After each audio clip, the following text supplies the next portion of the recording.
My girlfriend said, "I'm going off birth control without telling you. If I get pregnant, it's meant to be." During an argument, I said, "That's reproductive coercion." Then I scheduled a vasectomy for the following week and moved out. When she announced her pregnancy 3 months later, and I sent her my medical records. Original post. I, 30 male, was with my girlfriend for about 3 years. We didn't live together for most of it. She had a place with a roommate, and I had a one-bedroom I'd been renting since before we met. About 8 months ago, she moved in with me when her roommate got engaged and moved out. That's when things started shifting. Some context on me. I work as an IT project manager for a mid-sized company. I make decent money, around $82,000, and I'm careful with it. I max out my 401k, keep a 6-month emergency fund, pay extra on my student loans. I grew up watching my parents fight about money every single week. My dad worked 2 jobs, and my mom still spent faster than he earned. They split when I was 14, and the fallout was ugly. Custody battles, child support disputes, my dad living in a studio apartment while paying for a house he didn't live in anymore. I watched financial chaos destroy my family in real time, and I swore I'd never repeat it. Because of that, I've always been transparent about one thing with every partner. I don't want kids right now. Maybe ever. It's not a hard no forever, but it's a hard no for now, and now has been the answer for my entire adult life. I told my girlfriend this on our 4th date. She said she was flexible on the timeline, and that she wasn't in a rush. I took her at her word. For the first 2.5 years, the topic barely came up. She was on birth control, had been since before we met. We were careful beyond that. Everything was fine. Then she moved in, and within about 3 months, the baby conversation started appearing like pop-up ads I couldn't close. It started subtle. We'd be at a Target, and she'd wander into the baby section and hold up a tiny onesie and say, "Isn't this adorable?" We'd be at a restaurant, and a family with a toddler would walk in, and she'd stare at them with this soft expression and then look at me like I was supposed to feel the same thing. Her coworker had a baby, and suddenly every phone call was about how cute the baby was, how her coworker was so happy, how motherhood just changes you. I addressed it directly. I said, "Hey, I want to make sure we're still on the same page about kids. My position hasn't changed. I'm not ready, and I don't know if I'll ever be. I need you to tell me honestly if that's a deal breaker for you." She said, "I hear you. I'm not trying to pressure you. I just think it's natural to talk about the future." Fair enough. I let it go. But it didn't stop. The subtle became less subtle. She started leaving her phone open with articles about the best age to have kids and fertility windows. She showed me a TikTok of a dad doing a gender reveal and said, "You'd be such a good father." She mentioned, more than once, that her mom had her at 24 and didn't wait for perfect conditions. Then, about 2 months ago, we had the argument. It started over something stupid. I don't even remember what, dishes, maybe, or who forgot to cancel a subscription we weren't using.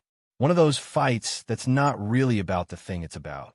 It escalated the way fights do when there's pressure underneath, and in the middle of it, she said something that stopped me cold. "You know what? I've been thinking about going off birth control anyway. My body, my choice. And honestly, if I get pregnant, it's meant to be. Maybe the universe is trying to tell us something, and you're just too scared to listen."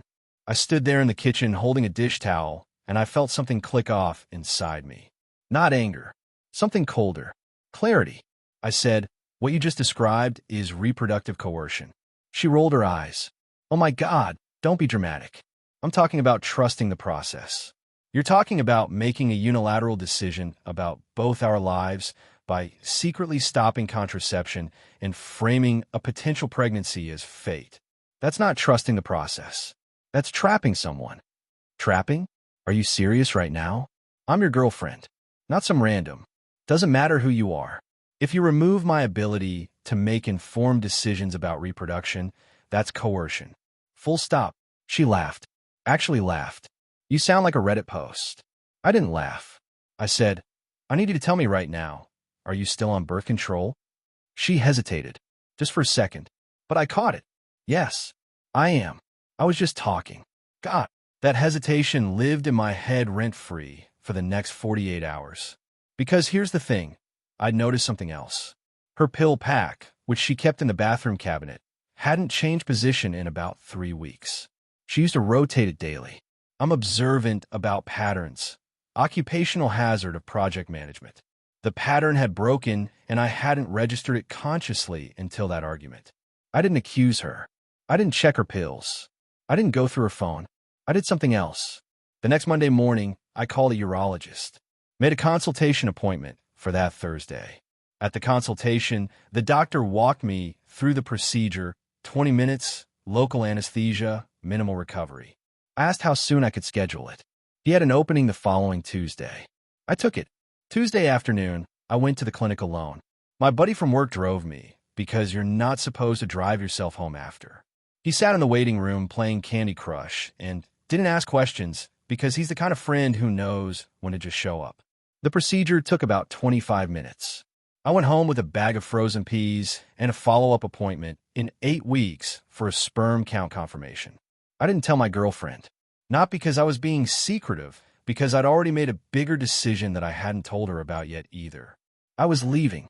I spent the next week quietly organizing my exit. My name was the only one on the lease, but I'd been wanting to move closer to my office anyway. I found a new 1-bedroom, signed the lease, and gave my current landlord 30 days notice. I started moving things gradually, boxes to my car during lunch, dropping them at the new place on the way home. She didn't notice because she worked late most days, and I made sure the apartment still looked mostly normal. On a Saturday morning, 12 days after the vasectomy, I sat her down at the kitchen table. We need to talk. She immediately looked nervous. About what? About us. This isn't working anymore. What? Where is this coming from? It's been coming for a while. But the conversation 2 weeks ago about going off birth control sealed it for me. You told me, during a fight, but you still told me, that you were considering making a life-altering decision without my knowledge or consent. I can't be with someone who thinks that way. I told you I was just venting. I didn't actually do it. Maybe not. But the fact that it was even on the table, the fact that you said if I get pregnant, it's meant to be like my consent in the equation doesn't matter. That's enough. She started crying. You're overreacting. Couples talk about this stuff. It's normal. It's not normal to threaten to stop birth control without telling your partner. That's not a conversation. That's a warning. So what? You're just leaving? Over something I said? I'm leaving because of what that something revealed about how you see this relationship. You see a future where I get overruled on the most important decision a person can make. I don't want that future. She went from crying to furious in about 4 seconds. You're a coward. You're 30 years old, and you're running away from growing up. I'd rather be a coward than a father who didn't choose to be one. I told her she had until the end of the month to find a new place since my lease was ending.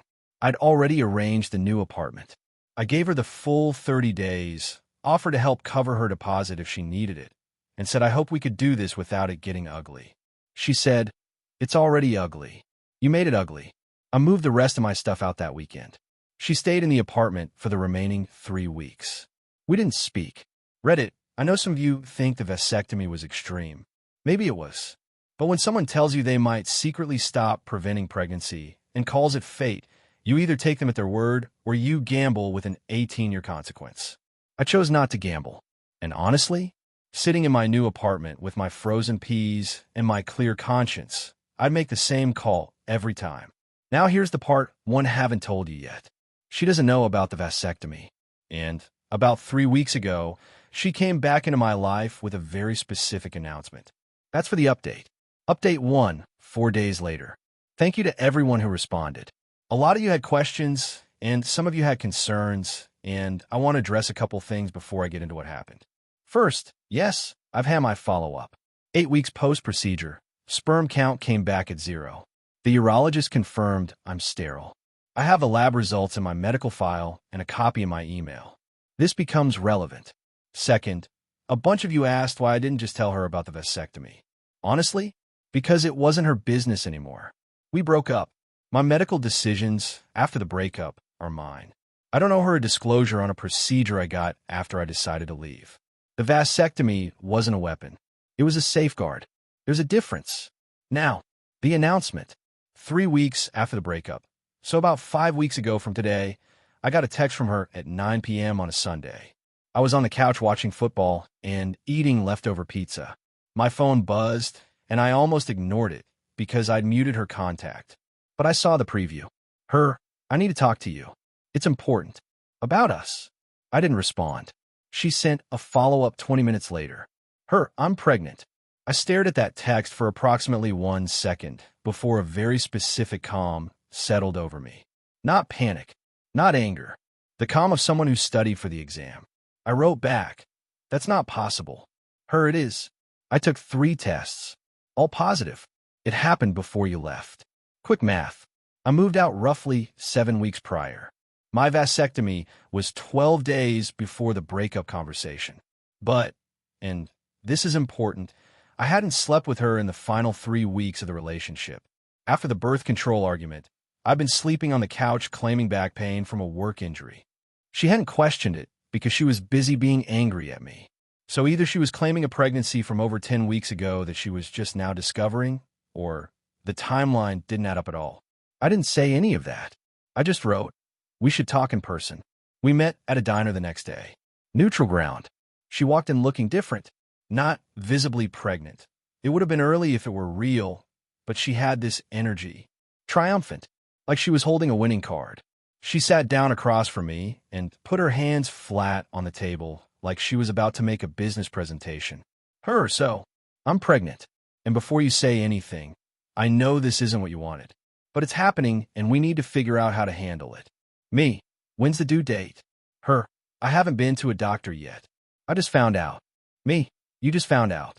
After 10+ weeks. Her, my cycle's been irregular. It happens. Me, okay. Who's the father? Her face changed. Excuse me? Me, it's a straightforward question. You're the father. Who else would it be? That's what I'm asking. How dare you? I have never cheated on you. Not once. I took a sip of my coffee. Set it down. Folded my hands. This was the moment I'd war-gamed in my head for weeks. Not because I'm some mastermind, but because when someone threatens to get pregnant to keep you, you think about contingencies. It's just self-preservation. Me, I need to show you something, and I need you to really absorb it before you respond. I pulled out my phone, opened my email, and showed her the document. It was the lab report from my urologist's office. Post-vasectomy semen analysis.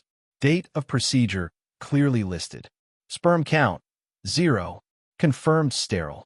I watched her read it. I watched her read it again. I watched the color leave her face like someone had pulled a plug. Her, what is this? Me, I had a vasectomy.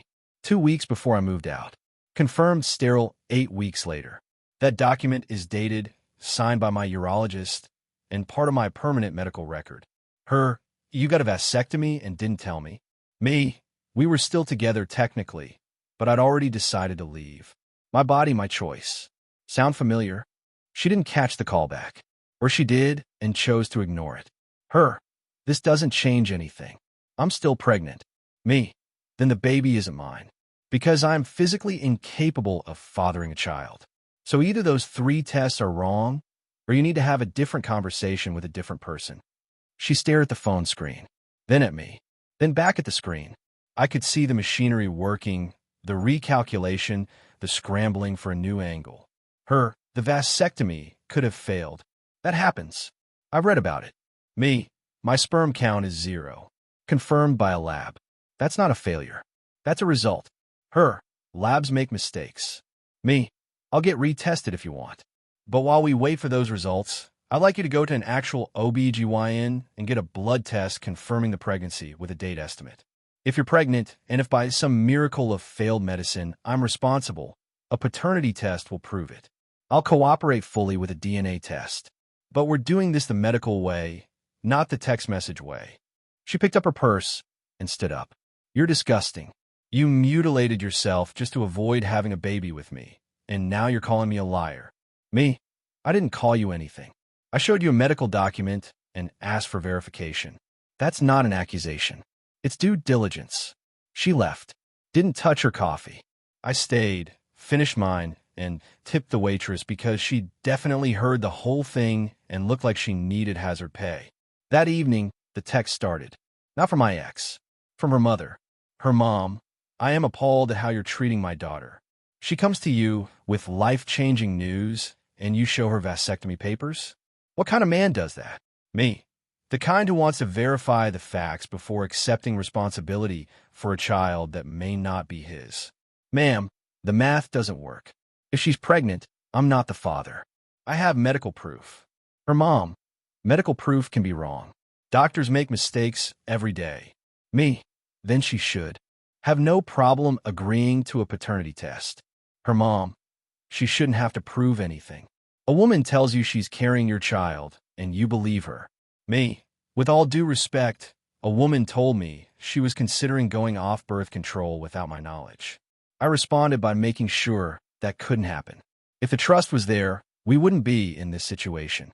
She didn't respond for about an hour. Then, you're going to regret this. I saved that text. 2 days later, my ex's older sister got involved. She texted me a paragraph about how I was emotionally abusive and how refusing to accept a pregnancy was a form of reproductive control. The irony of that statement, given how this whole thing started, was so thick I could have spread it on toast. I didn't respond to the sister. I responded to my ex one final time. Me. I want to be completely clear. If you're pregnant, I will cooperate with a paternity test. If the test shows the child is mine despite my medical records, I will fulfill every legal and financial obligation. I'm not running for responsibility. I'm asking for proof. That's reasonable. If you refuse to provide proof, that tells me everything I need to know. She left me on read. Reddit. I know some of you are going to say I was cold. That showing someone medical records at a diner is harsh. And yeah, maybe the delivery wasn't perfect. But when someone weaponizes pregnancy, when someone uses the possibility of a child as leverage, you don't get to play nice. You get to play accurate. More coming. Because she didn't stop. And what happened next confirmed everything I suspected. Update 2, 9 days later. This is the last update. It's a long one, but I'm closing this chapter out, and I want to do it right. After my last text about the paternity test, I went 9 days without hearing from my ex 9 full days. No texts, no calls, no messages from family members. I figured either she was consulting a lawyer, going to an actual doctor, or regrouping for another angle. Turns out it was option 3. On day 10, I got a call from my buddy at work, the same one who drove me to the vasectomy. He sounded weird on the phone. Careful. My buddy, hey man, something happened, and I don't want you to hear it from someone else. Me what? My buddy. Your ex called the front desk at our office. She asked to be transferred to HR. She told them you'd gotten her pregnant and abandoned her, and that she was concerned about your mental state and erratic behavior. She said she wanted it on the record in case something happened. I went completely still. Me. She called my job. My buddy, yeah. The HR lady talked to her for about 5 minutes. Then she came to me because she knows we're close and asked if I knew what was going on. I told her you'd broken up and it was messy, but that you're fine. She didn't seem too concerned. Said she gets these calls more often than people think, and that without a specific threat or workplace incident, there's not much to act on. But she documented it. Me.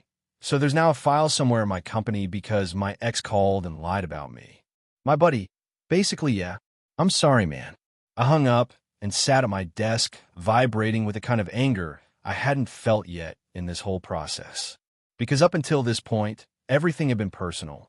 Between me and her, contained to our lives. But calling my employer? Trying to plant seeds of erratic behavior and mental state concerns at my workplace? That's not a relationship grievance. That's an attempt to damage my livelihood. That's sabotage. I took 30 minutes, walked around the parking lot, breathed. Then I went back inside and sent an email to HR myself. I laid it all out, factual, no emotion bullet points. The breakup, her statement about going off birth control, my vasectomy with the date, her pregnancy claim, my request for a paternity test, her refusal, and her call to the office. I attached a copy of my vasectomy confirmation and the lab results. I said I wanted it on record that any claims she made to the company were disputed and that I had medical documentation to support my position. I CC my personal email. HR responded within 2 hours. Professional, neutral. They said they appreciated the context, that no action was being taken against me, and that they'd note my statement alongside the initial call. They also suggested I document any further contact in case it escalated to a pattern of harassment. I printed that email, added it to the folder. Because I'd started a folder, a physical manila folder. I know that sounds old school, but my dad taught me one useful thing. Paper doesn't crash, and you can't accidentally delete a folder sitting in a drawer. I had the vasectomy records, the lab results, the HR emails, screenshots of the text messages from her mom, and her sister, and a timeline of events I typed up with dates. I wasn't building this to sue anyone. I was building it because when someone is escalating, you need to be ready for wherever they take it. And where she took it next proved me right. For days after the HR call, I got a voicemail from a number I didn't recognize. It was a women's advocacy organization. A very polite woman said my ex had reached out to them, seeking support for a partner abandonment situation, and asked if I'd be willing to participate in a mediated conversation. I called back, explained the situation briefly, that I had a confirmed vasectomy, that she'd claimed a pregnancy that couldn't be mine, that I'd requested a paternity test she'd refused, and that she'd contacted my employer, making false statements. The woman on the phone went quiet for a moment and then said, very carefully, "Thank you for sharing that context. We'll follow up internally." I never heard from them again. I suspect that once they looked at the actual facts, the story she'd told them didn't hold up. Advocacy organizations deal with real victims every day. They can spot when someone's misusing the system. At least the good ones can. Now the part y'all have been waiting for. About 5 days after the advocacy call, I got one final text from my ex. It was long, middle of the night long, sent at 2:34 a.m. It started with, "I wasn't really pregnant. I'll give you a second to absorb that, because I needed a second too, even though I already knew." She said she'd faked the pregnancy tests. Apparently you can buy positive tests online for like $15, which is information I didn't need but now have. She said she did it because she panicked when I left and thought that if I believed there was a baby, I'd come back. She said she really believed we were meant to be together and that she just needed more time to convince me. She did not apologize. I want to be very clear about that. There was no "I'm sorry." The entire message was framed as an explanation, not an apology. I did this because of how much I love you. You pushed me to this by leaving. If you hadn't gotten the vasectomy behind my back, none of this would have happened. The vasectomy I got because she threatened to go off birth control. The one that was a direct response to her telling me she'd remove my reproductive choice. In her mind, my safeguard caused the problem. Not her threat, not her lies, not the fake pregnancy. My refusal to be vulnerable to her plan. I screenshot the entire text, added it to the folder, and then I did the thing I'd been holding in reserve. I'd already talked to a lawyer, not because I wanted to sue her, because after the HR call and the advocacy organization contact, my lawyer friend from college told me I had a legitimate case for harassment if I wanted to pursue it, and that at minimum I should send a cease and desist letter. I'd held off because I wasn't sure I wanted to escalate. But the 2 a.m. confession changed things. Because now I had, in her own words, an admission that she faked a pregnancy to manipulate me into returning to the relationship. That's not a gray area. That's documented manipulation with receipts. My lawyer drafted the cease and desist. It laid out everything. The fake pregnancy claim, the contact with my employer, the contact with the advocacy organization, and the messages from her family. It stated that any further contact with me, my employer, or any organization on my behalf would be considered harassment and would be pursued legally. It also noted that her admission to faking a pregnancy constituted fraud and that I reserved the right to share that admission with any entity she'd previously contacted with false claims. That last part was the key, because she hadn't just lied to me. She'd lied to my HR department. She'd lied to an advocacy organization that exists to help real victims. She tried to create a paper trail that painted me as an absent, unstable man who abandoned a pregnant woman. If I ever needed a security clearance, a custody arrangement in a future relationship, or even a clean employment record, her lies could have surfaced. The cease and desist made it clear that I would correct the record everywhere she'd contaminated it. The letter was sent certified mail on a Wednesday. She received it Thursday. Thursday night, her mom called me. For the last time. Her mom, a lawyer? You're sending my daughter legal threats. Me, I'm sending a cease and desist after she faked a pregnancy, called my workplace with false claims, and contacted an advocacy organization with a fabricated story. That's not a threat, ma'am. It's a boundary. Her mom, she made a mistake. She was heartbroken. Me, she bought fake pregnancy tests online, told me I was going to be a father, and when that didn't work, she called my HR department to suggest I was mentally unstable. That's not a mistake. That's a campaign. Her mom, you drove her to it by getting that procedure. Me, I got a vasectomy because your daughter told me she was going to stop birth control without my consent. Every action I took was in response to something she did first. I'm done being the villain in a story where I'm the one who got lied to. She hung up. I haven't heard from any of them since. The cease and desist, as it turns out, works pretty well on the whole family. Now here's the follow-up on the institutional side, and this matters because it's the part with real-world teeth. I contacted HR again and forwarded them the relevant portion of my ex's 2 a.m. confession, the part where she admitted the pregnancy was fake. I explained that the initial call she'd made to my company was based on fabricated information and asked that the record reflect this. HR thanked me and said they'd update the file. My boss, who apparently had been loosely informed about the situation, pulled me aside the next week and said, "Sounds like you handled a rough situation well." And that was that. No mark on my record. No lingering weirdness. Clean. I also called the advocacy organization back. Same woman. I told her the pregnancy had been fabricated and that my ex had admitted it in writing. The woman thanked me, said she was sorry I dealt with that, and assured me that the intake file would be updated. She also said, and this stuck with me, "We see this more than people think, and it makes it harder for the people who genuinely need our help." That sentence lives in my head. Where am I now? I'm in my new apartment. It's smaller than the old one, but it's mine and nobody else's. How about the folder in my desk drawer? I hope I never need it.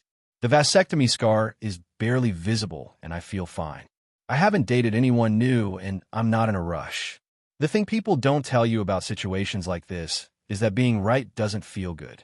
It feels necessary. I wish I'd been wrong. I wish she'd never said what she said about birth control. I wish the lunches with the pregnancy tests she ordered online had been something I dreamed up, but they weren't.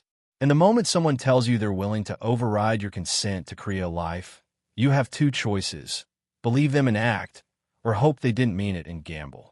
I don't gamble. My dad called me last weekend. We don't talk often.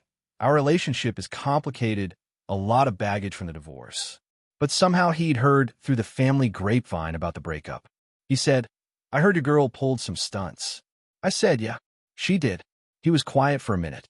Then he said, "I wish I'd been as smart as you when I was 30. Would have saved me a lot of years." Coming from him, that's about as close to "I'm proud of you" as it gets.